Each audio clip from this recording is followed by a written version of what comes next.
Hi friends, today we'll talk about how to fix or solve your Netflix.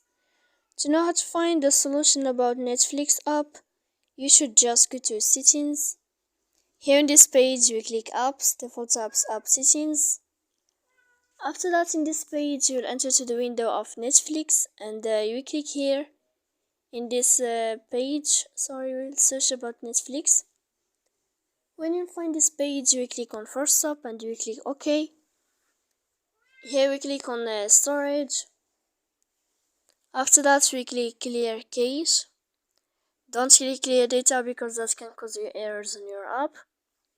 And in the end you can turn off your phone. You will wait a moment to turn on your phone again. So please don't forget to support us by like and subscribe. See you next time in another video, and thank you for your attention and your watching.